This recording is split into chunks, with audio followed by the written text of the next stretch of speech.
Hey guys, how's it going? Welcome back to another patch rundown. Today we're going to be talking about the patch coming out September 29th. So the changes today are potentially game-changing depending on how consequential they are. I'm not actually sure how consequential they're going to be. Looking at the numbers, they're not very big, but there's a chance that they will undermine one of the strongest classes in the game right now. With that being said, here is my patch rundown.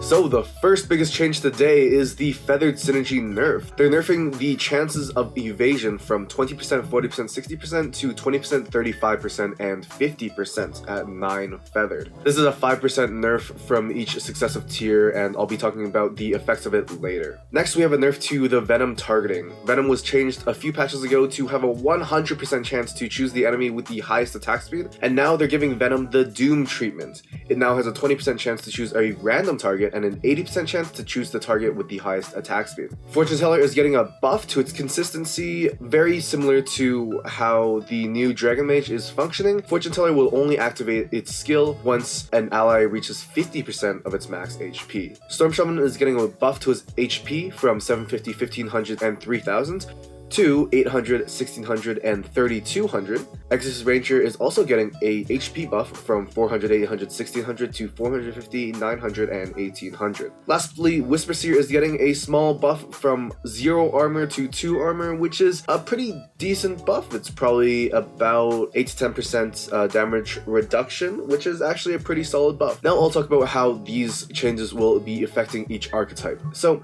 the Feather nerf, I'm not so sure about. It is clearly a nerf, but a 5% decrease from the chances of evasion, I'm not sure how much of an impact this is going to have. The most important points of the Feathered Synergy right now are Razor Claw, Warpwood Sage, Whisper Seer, and Shining Assassin. 3 of those are actually feathered pieces, so in a fully fleshed out feathered composition, you're having 3 of these really good units relying on the Feathered Synergy. Normally I wouldn't think a 5% decrease is all that much, but the difference between a 3 feathered synergy and a 6 feathered synergy is actually quite a big boost in strength. And since the change from 3 feathered and 6 feathered is only 20%, a 5% change might actually be a pretty significant difference. So I'm not so sure how big the change is going to be, but for now I'm going to say it's not going to be too much, and feathered is going to remain mostly as strong as it is, but it will be slightly weaker.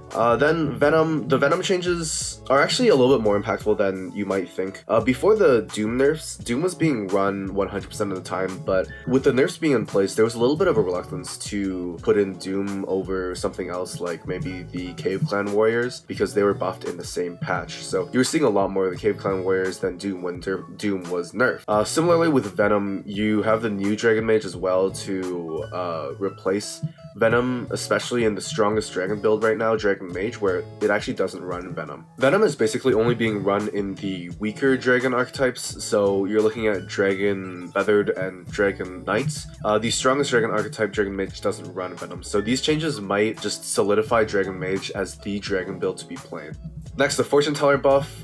It's a pretty nice quality of life buff. Normally Fortune Teller isn't getting his ult up that fast, but if you're getting mana regen on him, which normally I wouldn't really see why you would, this quality of life change is a lot better. All this does is it's just a consistency buff. A lot of the changes you'll be seeing that affect units a lot more than you would expect are consistency changes. Things like Venom getting his targeting changed twice now. I think each are going to have a little bit more of an effect than people originally expected. Same thing with Doom nerfs and the Dwarf changes. Next, I'll talk about the Storm Shaman and Exorcist buffs. Honestly, neither of these changes are really that big. The Storm Shaman buff is definitely a lot more important than the Exorcist Ranger buff. You'll be seeing people frontlining their Storm Shaman a lot just to get their mana up as quickly as possible, so a health buff will just increase the consistency of Storm Shaman being able to get his ult off, especially at the 1-star range. Lastly, the Whisper Seer buffs. The armor buff is pretty good. It's probably about an 8 to 10% increase in damage reduction for physical damage, which is actually pretty significant. You're seeing a lot of Whisper Seer in all the feathered builds just because of how easy he is to get to 3 stars and how decent he is at 3 stars. It allows you to focus on your more important units because feathered units are usually pretty expensive, so having a really cheap Whisper Seer that can carry you through the mid games is pretty important. So lastly, here are what I think are going to be the strongest builds after this patch. If you notice, it's not a whole lot different from before the patch. patch. One thing you'll note is that Feathered Hunter is a little bit worse.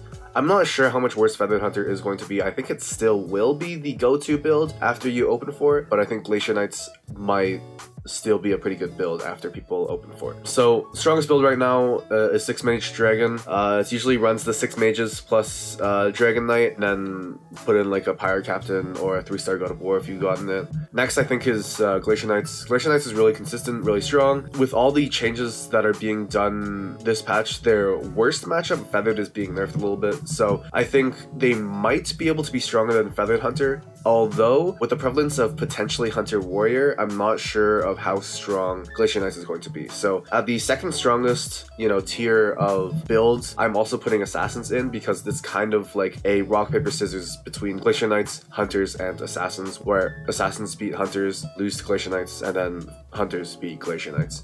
So that's the kind of rock, paper, scissors that I'm expecting at the second tier strength. Next, I'm going to have Beast Warrior and Divinity Mages. Beast Warrior is still a little bit weak. There's a chance that they'll become a little bit stronger because of their good matchups against Glacier Knights and Hunters. So we'll see if they can finally come back after being hit so many times. And then in the same tier, I have Divinity Mages. I think Divinity Mages are good, but they lack consistency. There's a point in which you might as well just go 6 Mage Dragon instead of Divinity, and because of that, you're just not going to be seeing Divinity, because 6 Mage is just more consistent and better. Power spikes earlier more consistently without needing God of Thunder. So just because of that, I don't think Divinity Mage is necessarily that bad. They're just a little bit too inconsistent. Another thing you'll see is the Marine buff is very, very prevalent right now, especially in Hunters. You'll see it in Assassins as well. You'll probably even see it in Beast Warrior. It's just the Marine 1 buff is so common now because of how strong 6 Mage is,